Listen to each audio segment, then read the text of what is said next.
Hello, this is a review of the Sony Multipod model VCT MP1.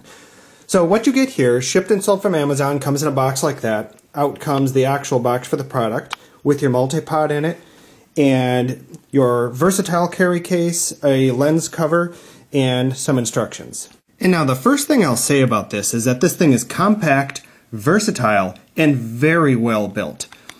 Now, the second thing I'll say is that it works really well if you want a very compact way and a very well-built way to offer a mini pod, a monopod, and a tripod that is very flexible and easy to maneuver.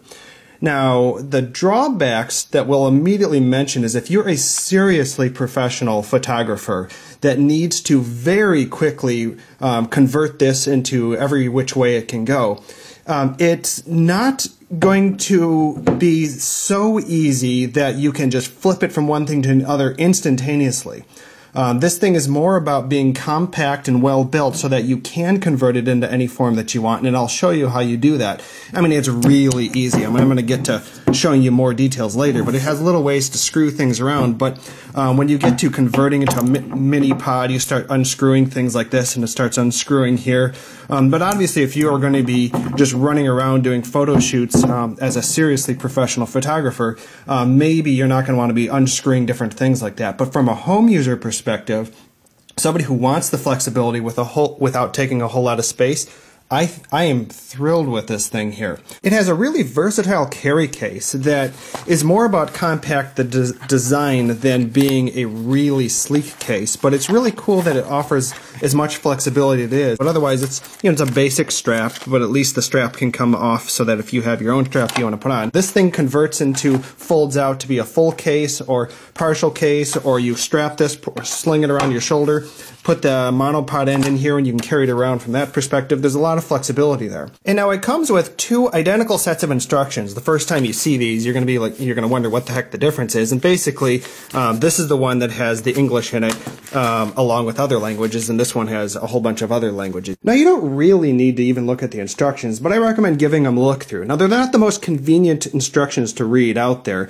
but just basically give a look over all of the pictorial diagrams, and honestly, just from the pictures alone, it'll be enough to figure out what you can do, but it's going to be pretty self-explanatory. But then you go all the way over here, and this is where you find your English section over here if you're an English language speaker, as you're skipping over the other languages. So it's a little awkward to go from the diagram over here to scan around and find the right section over here. Now let's look at the main attraction before we look at other things like the bag that you can stick it in. So this is the main unit that has everything all currently collapsed together. And I can put it on a kitchen scale, so you can kind of get the gist that it's about 2 pounds, 2 ounces on a kitchen scale. So it's really nice and light, but it packs a lot of functionality. Now let's quickly look at its features from top to bottom. So we start off at the top. You have a quick release lever. This little pad comes out that you can screw into your camera separately and pop it in, pop it out. You have a nut here to easily turn to be able to swivel this whole thing. This whole top piece up from my thumb above unscrews at that point. Moving down here, the shaft feels fairly good in your hand. It's got a little bit of heft, so it does not feel cheap, but it is fairly light as seen on the scale. It has this soft, spongy material. You've felt this kind of material before. It doesn't seem cheap, but it gives you some grip. Slide down to here. These 3 rings all expand out. From my finger here below, it expands. From my finger here below, it expands. From my finger here below, it expands. So basically, you can grab each one of these, and you're going to be able to extend this out in cylindrical sections. From down here, this is the point here, from above my thumb, is where you can unscrew this whole mini pod. And of course, down here on the legs, you have the legs can extend out. It has little easy locking clips that I'll show you a bit later that help you lock it into place. And down here, of course, these extend out, and these are nice rubber ends that we have on here. And here is the true monopod down on the bottom here. Let's look at it first in tripod mode. So basically, the first thing to setting up a tripod is to setting the feet. And I thought this was really interesting. So by default it extends out only that far, but it's really easy to collapse these and pull them out. But here's the deal is when you're going to really set up a tripod, that's not your, this isn't sturdy enough, right? That's more your monopod mode. So here's what you do. This is where it gets really configurable. Is number one is down here, do you see these little tabs right here? You flip this over.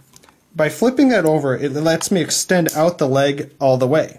Now, it can lock into place automatically, or I can automatically let it click as I push it back. I'm pushing it down.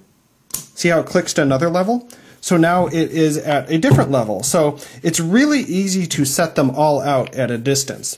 On top of that, as you're doing it, when you want greater leg length, you just easily turn by the thumb and you can extend out from the legs.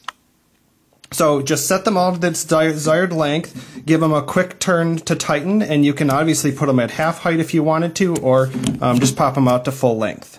So example, this is the most sturdiest mode in which you have actually 4 feet on the ground. You also have the center post in there, which is another one of these rubber feet, and these extended out. Don't step on these because remember these are cylindrical hollow tubes, and then if you step on this you're going to bend it and you're not going to be able to push them back in. And another example, this time with it locked into the middle setting. Or this time with shorter feet, I have shortened the extensions on this. Obviously it gets more tippy in this environment, you're going to want your hand on top of it. And another example, tippier yet of course, but if you just want to set it down and hang on. Now again, I can't stress enough how easy it is to configure, at least in different tripod modes. As I flip it down, remember again, there's this tab here that we see there. Just as you see it click into place, so it's really easy to collapse down if you need to quickly move and then set it back up again. I like that it has 2 positions it can lock into place. And now to adjust the height, there are 4 extension points that based around these 3 rings that we have here. So there's going to be 1 extension here, 1 here, 1 here, and 1 here. All you do is gently hold around one and then twist, and then you can slide up any one of these sections that we see here. So, for example, I'm going to grab here, twist there, and I can start extending. And I can do that at each one of these levels, and I'll show you the full height in a moment. This is hardly the full height. Alright, and now fully extended, we can see the whole height of it here relative to my table. Now, I'm about 5'10", and so this is pretty much about eye level, maybe stoop down just about an inch. Now, it is a little bit more tippy when you have it fully extended. It's really not too bad, but if you're going to have people brushing by it, then it might be a concern. But it's a fairly small footprint. Remember, again, don't step on it. Now, next, you can easily adjust this top where you're going to attach your camera by rotate that down, and you can rotate this guy every which way that you like. Then once you're settled, you can tighten it up. So obviously once you put your camera on here, it's going to be easier to point it at the right direction. And now this is one of my favorite parts. This is about the quick release lever here. So you pull this back, and rather than having to affix your camera directly to it, once you quickly release that, you get this little piece to just easily screw into the bottom of the camera. And you can even use a little screw with your hand here, so you don't have to even spin the whole disc around. Now it has a good rubber bottom here, so this is a real non-slip piece of rubber that we have here. So when you get to your final tightening, you're definitely going to use this little screw. So find the matching hole on the bottom of your existing camera, go ahead and screw it in. And now when you go to pop it in with your camera on, of course, it goes in either direction and just push it in, and it automatically locks into place. There we are, it easily popped on. As you can see, it's on there. It's very secure on there. Use the knob again to be able to tilt it around and tighten it back into place. And if you ever need to take the camera off to quickly go shoot something by hand, pull the lever and voila, it comes right on off and easily goes back on. Next, let's look at it as a monopod. Now, it's basically the exact same thing. You can see the whole rod here. It's just that you can remove the legs and connect it from here to right there. So basically, all you have to do is remove this bottom piece like so, and then remove the leg that you have on here. And now affix that little thing to the bottom here, and voila, you have yourself a monopod. And the whole point of this is if you're just running around and want to take the weight off of your arms, sometimes it'd be nice just to be able to set it down, but obviously it's going to tilt any which way, but it takes the weight off your arms. So that's a monopod. And the legs easily go back on. Put the 4th leg back on. And of course, you could always just have ratcheted down the legs and it makes a little slightly wider monopod. Now let's make a mini pod. So basically all we have to do is connect this top piece, remove the whole middle section, and connect the bottom to it. So remove the bottom again, the legs, like so, and remove the top by spinning as such, like so, and then attach it to the top of the legs.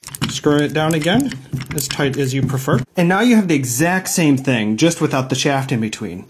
Now I really like this because it's a pretty darn sturdy little mini pod if you want. You still have all of the leg configuration extensions and that you can do, and the nice tilting head and removable head. And I can still remove it like that, take it around, carry it around, and come on back, slide it back on in, pop it in, and it's back in place. Thanks for watching the review.